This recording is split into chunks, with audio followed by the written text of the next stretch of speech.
ओम नमो कपालिके। जय श्री महाकाल। जय मां डाकनी। ओम शिव कानिप। अलख निरंजन अलख आदेश। पिछले भाग में हमने जाना कपालिक योगी कानिपनाथ जी डोंबे के साथ विवाह करके शमशान के अंदर मदपान करके मैथुनी क्रियाएं करते हैं। अब आगे सुनिए आगे की जानकारी।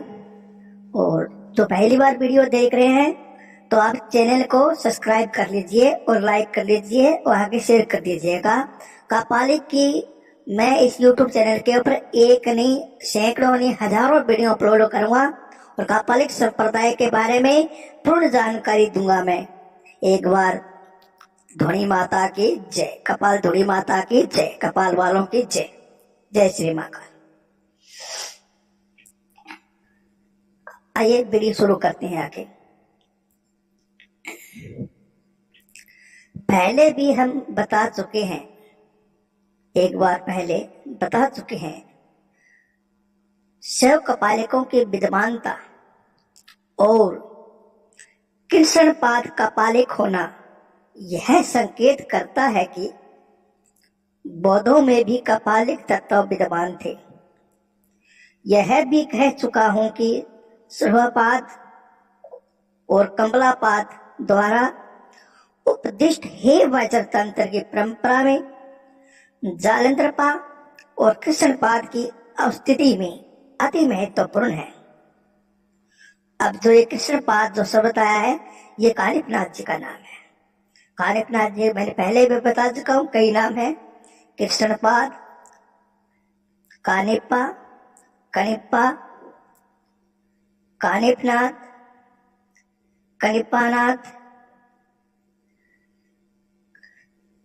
राजयोगी, कनिप्पाराज, राजाधिराज, नाथ योगी भी है, राजयोगी भी है, कपालिक योगी भी है। वज्रपाद की गुरु शिष्य परंपरा का विचार करते हुए जलेंद्रनाथ की वंश परंपरा का जो विचार किया गया है उससे यह प्रकट होता है कि आचार्य कंबल ने, यह आचार्य कंबल कौन है? ये बौद्ध धर्म के आचार्य है जिसका नाम कंबल है, भिक्षु का नाम है। ठीक है, कंबल ने, आचार्य गुरु कंबल ने जलेंद्रनाथ को उपदेश दिया। किसका? बौद्ध धर्म सिद्ध परंपरा का। उन्होंने इंद्रभूति, भगवती लक्ष्मी करा और आचार्य कछपाद से तंत्रों की दीक्षा ली थी। परिणाम स्वरूप जलेंद्रनाथ ने शमशान में जाकर श्री हेरु के मंडल में मुक्त प्रवेश प्राप्त किया था। वह शमशान कौन सा है? यह शमशान हिमाचल प्रदेश के चामुंडा शमशान को, जहां पर तिब्बत की ओर से हम आते हैं, जहां श्रृंगाली घाटी ज्ञानगंज पड़ता है, उसी साइड के अंदर एक शमशान है जिसको चामुंडा शमशान कहते हैं, जहां बहुत बड़े बड़े सिद्ध हुए हैं। तो ये इंद्रभूति कौन है? ये भगवती लक्ष्मी करा कौन है? आचार्य कछपाद कौन है? ये एक तांत्रिक है और ये तंत्र के बहुत बड़े ज्ञाता है। तंत्र मार्ग की जो दीक्षा है जलेंद्रनाथ से इनसे ली थी, इनसे ज्ञान प्राप्त किया था। जलेंद्रनाथ जी के कोई एक गुरु नहीं है। जलेंद्रनाथ जी के मैंने पहले ही बताया, नाथ संप्रदाय में आदिनाथ की शिष्य और कपालिक संप्रदाय में घंटापा के शिष्य, बौद्ध के अंदर आचार्य कंबल के शिष्य और ये हे वज्र तंत्र के अंदर इंद्रभूति के शिष्य, भगवती लक्ष्मी करा के शिष्य। भगवती लक्ष्मी करा इंद्रभूति कौन है इसके बारे में आगे जाके बताऊंगा आपको। पहले यहां शमशान की बातें सुने।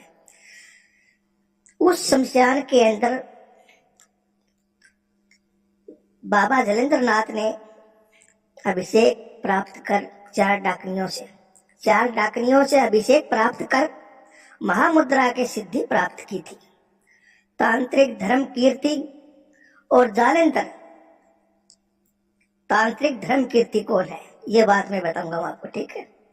तांत्रिक धर्म कीर्ति और जालंधर दोनों ही समकालीन थे और दोनों ही हे वज्र तंत्र से संबद्ध थे।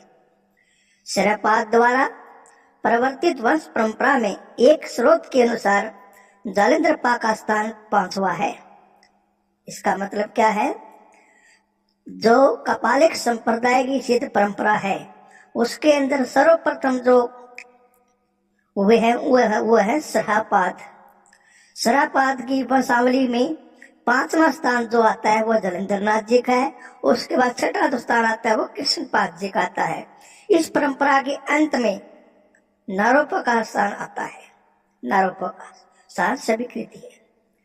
नाथ परंपरा जिनसे यह प्रतीत होता है कि जालंधर नाथ के आदि नाथ गुरु हैं। उन्होंने दत्त से शिक्षा ग्रहण की, दत्त भगवान से शिक्षा ग्रहण की थी। जालंधर नाथ ने शरपाद के हे वज्र तंत्र साधना संबंधित एक ग्रंथ और टीका भी लिखी थी जिसका नाम था शुद्धि वज्र प्रदीप। और कृष्णपाद ने भी हे वज्र तंत्र पर एक टीका लिखी थी जिसका नाम था हे वज्र पंजिका। ये दोनों पुस्तकें ग्रंथ कहाँ मिलेंगे आपको? ये तिब्बती परंपरा के अंदर मिलेंगे, अपने भारत के अंदर नहीं है।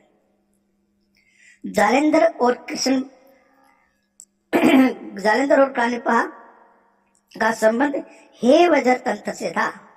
साधना की दृष्टि से हे वज्र साधना में शमशान में जाकर महामुद्रा की सिद्धि प्राप्त की थी, जिसके अनुसार प्राणी वज्रधर है। समस्त जगत की स्त्रियां कपाल बनेता है, अर्थात पुरुष साधक कपालिक है और स्त्री साधिका कपाल नहीं है। कपालिक साधना में स्त्री का होना अनिवार्य है। बिना स्त्री के कपालिक साधना संपूर्ण नहीं होती। कपालिक अघोर घंट अपनी शिष्या कपाल कुंडला के साथ योग साधन करता था। मालती माधव के संबंध श्लोकों में इतना स्पष्ट होता है कि भवभूति द्वारा प्रस्तुत कपालिक मत नाड़ी चक्र साधना में विश्वास करता है। शिव और जीव का मिलन ही कपालिक का उद्देश्य है। परबोध, चंद्रोदय और रात से कृत कर्पूर मंजरी से कपालिक मिलते हैं। कपालिकों के अनुसार सोम सिद्धांत उमा समलित शिव उमा के साथ नित्य विहार में लीन रहते हैं। आज की जानकारी इतनी ही। आपको अच्छी लगी हो तो कमेंट करना और जय श्री महाकाल लिख देना और वीडियो को आगे शेयर करना। चलता हूँ, अगली वीडियो में फिर मिलूंगा आपको अच्छी जानकारी देने के लिए कपालिक संप्रदाय की। ओम नमो कपालिक। जय श्री महाकाल। धुनी माता की जय। कपाल धुनी माता की जय।